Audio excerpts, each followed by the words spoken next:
Krishnananda Shri Chandra Shivasti Gauravasurada Hare Krishna, Krishna Krishna, Hare Hare Rama, Hare Rama.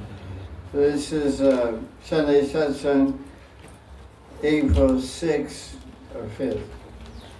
5th, 2026. And we're reading from Bhakti Sandarbha, Anushade number 121. And he's describing about the power of bhakti, how it removes all obstacles. And he says even a yogi or jnani can fall down from the path. It's called yoga brushed. But a devotee never falls down. Because a yogi or a jnani or karmi, they may fall from their path of self-realization and have to take another birth, and they start off from zero. But the samskaras and vasanas, desires and impressions of bhakti, are preserved in the chitta of the jivatma, even if he changed his body, or even he dies or she dies. Next life they'll pick up bhakti where they left off. So he explains that in this Anushade 121. You have the what? Yes, page 723 I'm on. Okay. He says that jnanis may fall down, but Bhagavan's devotees never fall down the same way. He gives the example. Britasura, Jitendra, and Bharat, they all fell down from their high births, but their vasanas, the residual dispositions for devotion, were carried over to their next birth, even though they were not even born human beings. For example, Gajendra was a king, and he was born a high-class king, but he became an elephant. And Bharat was Bharat, king also. Yes. He was a king, he became a deer, but his bhakti was preserved, and he continued to make spiritual advancement, even in the body of an elephant or a deer. So that's the power of bhakti. And then he explains next page, Jiva Goswami says that devotees, sadhakas, practitioners, are always protected on all sides personally by Krishna. And then he quotes a verse from 11th Canto Bhagavatam, page 725. It's a very interesting verse. It says, what is that verse? 13. Yanastaya naro rajan na pramadyeta karichit dava nimilya vanetre na skalen na patediya. Davan means running, and nimilya means closed eyes.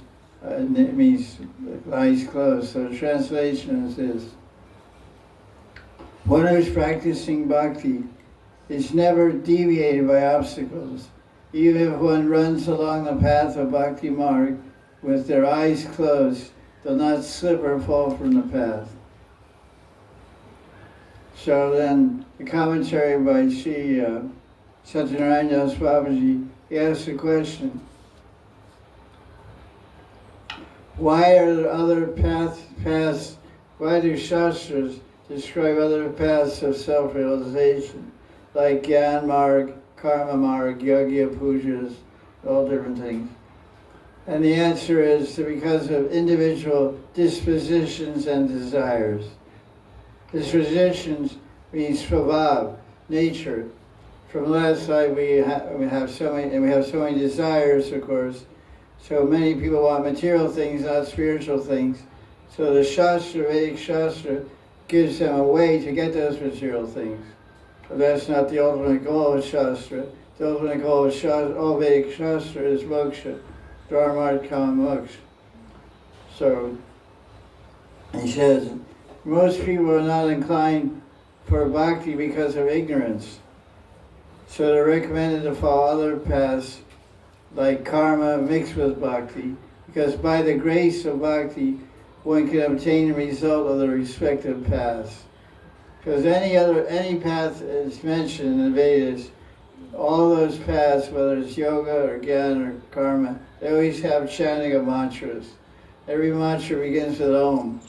Whether you're worshipping Surya Dev to get health, or worshipping Durga to get power, or worshipping Shiva to get power, you're going to say Om Namo Shivaya, Om Durgaya, Om Shri Durgaya, whatever. Always the word Om is there, and Om indicates Vishnu. It even says in Gita, what does it say? Om ityekaksharam. And Pranava Sarvedeshu. Yes, Pranava, what is that verse? Whole verse.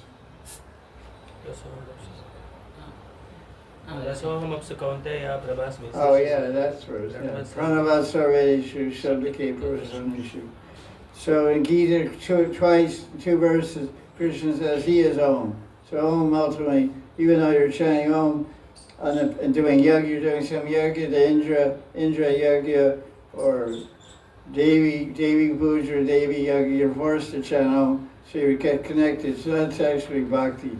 As soon as you connect with Vishnu by chanting or remembering or any thinking, then you're doing bhakti, and you get bhakti is mixed in with your practice of karma, gyan, or yoga. You're getting the result from that karma, gyan, or yoga because of a touch of bhakti, which means Vishnu, because all success in any path comes from God ultimately. So unless you connect with God, you won't be successful. That's what he's saying. Now, page 726, he says that bhakti is the supreme duty, param dharma. It can fulfill all aspirations, material or spiritual. It destroys all inauspiciousness and removes all obstacles. We repeated, this point is repeated, I guess, throughout the book, but the interesting point he makes, other paths have no support from Bhagavan directly. That's interesting. That's on page 726, first paragraph. But devotees are directly helped by Krishna. It's a good thing too. Because if we were alone, we wouldn't make it. But because we have God on our side, that Christians say that. They say, God is on my side. It may be, I can't argue with that. But definitely, we have God on all sides. Yes. Christians say, God is on my side. We say, God is inside, outside, all sides. Radhe Age, Radhe Piche, Radhe Niche, Radhe Bahir, Radhe Under, Radhe Uber, Radhe Niche. Sarva, everywhere around. There's bhajans in Hindi like that. You know how it goes? I heard a song like that. Radharani Age, Radharani Piche, Radharani. So just don't even say directions, just chant Radhe, Radhe, Radhe, Radhe, Radhe, Radhe, Radhe. Over Radhe, Niche, Radhe, Raya, Radhe, Daya, Radhe. Radhe, Radhe. Yeah, then you get good exercise, neck exercise. And be good for your face, and you know, look beautiful and chant Radhe. Okay, good idea. So, on the path of bhakti, direct help comes from Krishna. And also, devotees of Krishna. Why? Because devotees are free from envy and jealousy. That usually people don't want to help anyone because of envy and jealousy. If someone has made a lot of money, you go to say, how do you make money? I'm not telling you, man. They don't want to tell you how they got their fortune, generally. People are because they're protective and they don't want someone superseding them. So jealousy, envy, prevent one from helping others. But if you're self-satisfied, Atmaram, like a devotee is self-satisfied and happy with his own life and own bhajan, he'll help anyone at any time, with anything. With counsel, with money, with support, with encouragement, with time. Devotees always ready to help anyone, anytime. Basically. That's why when devotees came to India in 1971 with Prabhupada, they were writing letters back to America and Europe because they were here for a month or two or something. And they were saying, oh, it's so amazing being in India with Prabhupada. It's so different than America and France and England. What's the difference? You can walk in Prabhupada's room any time of the day. Because in India, Prabhupada's so relaxed. Because that's the Indian way. The Indian way, the door is always open. Now you have a secretary and an associate secretary and an associate secretary. You have to send a letter 10 years in advance and book appointment. You know, you just say, hey, all right, come. And so those were saying we were freely entering Prabhupada's room throughout the day and night. You know, Yamuna, Gurudas, whoever was there. Banu was there also. Banu in 1971. And Shamasundar and Guru, I don't know, whoever was there. A whole bunch, they're all in the Lamrita. They remarked it was so easy and free. Like sometimes people say, when can I meet you? I say, anytime. And they say, what? Well, don't have an appointment? Don't have any secretary? No secretary. I have a chowkidar who's like a bulldog. So if you get through the bulldog, I figure you have enough sukriti.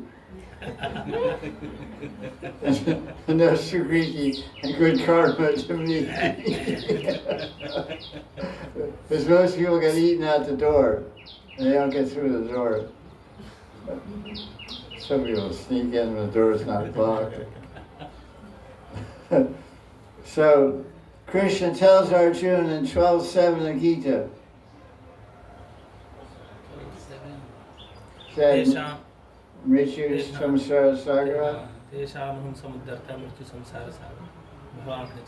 In Gita, Krishna says he lifts his devotee out of the ocean of birth and death personally.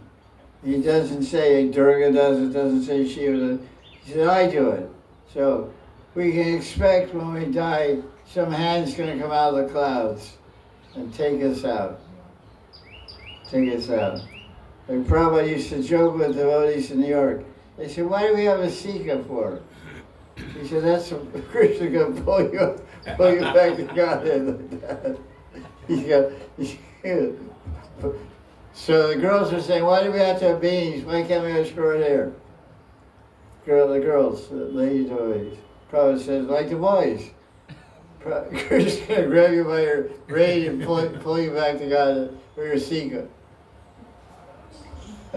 But joke. Prabhupada had a good sense of humor. I don't think there's a Sikha or a braid on the soul. Yeah, Siddhaya is another thing. But that can't, whatever. You don't need to get pulled at that time. Maybe Lalita will pull your braid. You nonsense wondering. One may counter that even devotees fall from the path. However, the Bharat and Gajendra and Vrishasura did not really fall. Because none of them developed material desires in their next birth. Even though they were compelled to take lower births as deer and elephants, they kept doing bhakti. Their impressions and desires to do bhakti were preserved. When King Bharat became a deer, he still remembered Bhagavan and did not mix with his family members. So what kind of deer was he?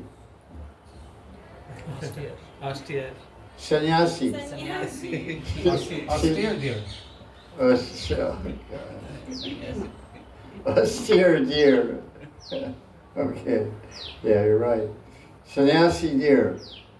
King Chitraketu was cursed by Sati to become an asura, but he was a great devotee, offered great prayers called Richasura Upakya or whatever.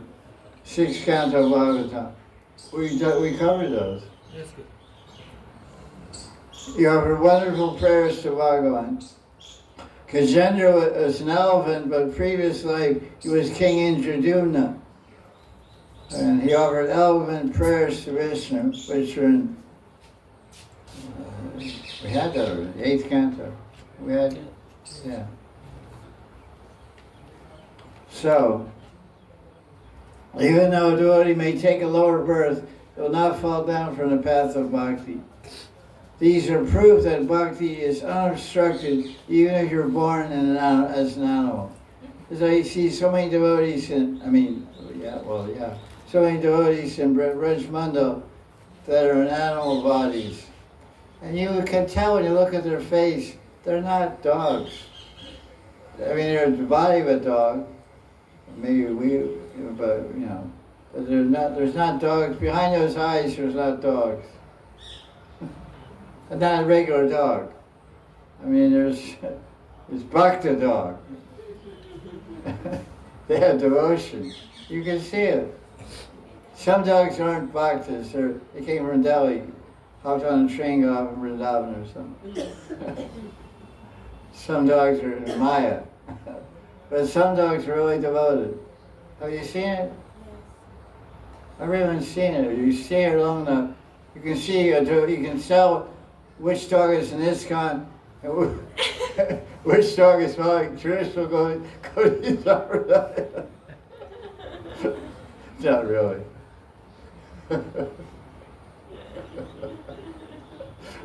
But you can see it as a devotion. It's obvious. So they're just thinking, they say, look, you look at me, I'm a dog. But last life I was a Bengali, and I was a great devotee, and I was a good cook, and I love tomatoes. So I want tomatoes. So a person buys tomatoes. That's how they discuss. The devotee buys tomatoes. They're holding a bag of tomatoes in their hand. And all of a sudden they feel somebody touching their back of their leg. Going like this. And the dog looks up and says, I want tomatoes. I was a devotee here last night, I was a cook. And I want tomatoes. So the devotee starts, okay, you guys are sense, can communicate. So he starts feeding tomatoes. And for 20 years, the devotee's feeding tomatoes to that dog every day. So it's a devotee dog. Yeah, although he's eating boga, But they're not offered tomatoes, but so this is the idea. So devotion is not lost even if you become a dog. Okay, that's about it for this section. Oh, what does this mean? Running, the 11th canto of Bhagavatam says you run on the path of bhakti with your eyes closed, you won't trip or fall. What does that mean? Rules of Shrutis and Smritis. Rules of Shrutis Right, and Smritis. exactly. It means that if you skip or close your eyes, close your eyes doesn't mean literally close your eyes. It means you ignore or don't follow different limbs of bhakti bhajan because you're fixed on one limb. You just want to meditate on Krishna. And you don't do puja, you don't do other things, just do meditation. And you ignore other things, you'll get perfection. That's what it means, eyes closed. Eyes closed means you're ignoring different limbs of bhakti. You may skip some limbs of bhakti, which means closing the eyes means the person is doing it knowingly. But the person won't fall away from the path. Like the devotees, after they've been many years in practicing bhakti bhajan, you may observe them, and they say, like in the beginning, everyone gets up early, goes to Mangalartik and all these things. But as one becomes established in bhakti, maybe they don't get up early. They get up later, or they're working or whatever. But it doesn't mean they're off the path of bhakti. They're changing their schedule or their practice of daily sadhana and focusing on other things, other limbs of bhakti. So let's finish this section. Even if bhakti is not executed perfectly, it still gets the desired result. But this is not true with karma or yoga. Unless you do it perfectly, you don't get success.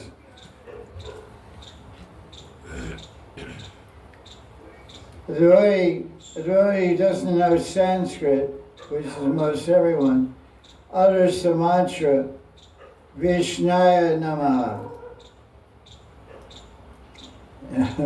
It's funny because we give Diksha and we chant mantras. We ask the devotees to chant the mantra, and they can't pronounce it. They can't say it too good. And I try to correct them, and they still can't get it.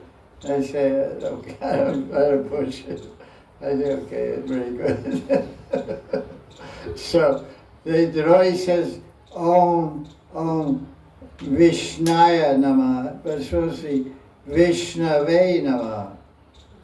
Not Vishnaya, Vishnave. So there's no harm done.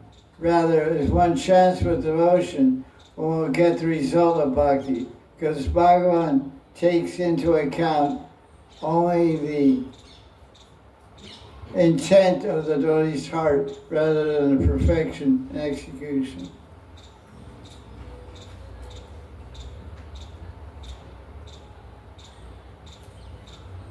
This verse, I've heard this verse so many times, I never knew where it's from.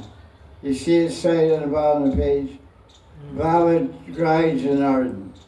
Anyone ever heard that phrase? Bhava Grai Janardhan? It's very common in ISKCON. Prabhupada liked to say it many times. Janardhan means Krishna, and Bhava means mood, feelings, and Grai means essence. So Krishna accepts the essence of devotion. So I looked it up, because I never could find where it was. Because in Prabhupada's Shloka book, it just has this phrase, Bhava Grai Janardhan, says, source unknown. But the whole verse is here. It says, Murko Vadanti Vishnaya, Dhiro Vadanti Vishnave, Ubayas tu Samam Punyam, Bhava Grai Janardhan. So this verse comes from Caitanya Bhagavat, Adi Lila, chapter 11, verse 108. So write that down in your book, right next to it. Caitanya Bhagavat 1:11:108. Interesting number, 108. Adi Lila, chapter 11, verse 108. Because for 50 years I never knew where this verse came from. I never saw it. It's never told. It's quoted. Only that one line is quoted. Bhava Grai Janardhan.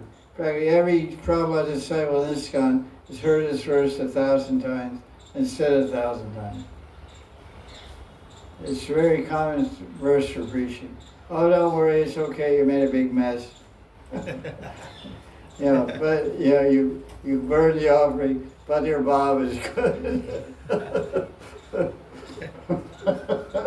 No, because I was telling President, I use this verse a lot. Let's go goof up and say, okay, Baba Christ, Set somebody else do it now. Okay, that's it. We'll continue more from Bhakti Sandarbha next week. Jai Shri Radha.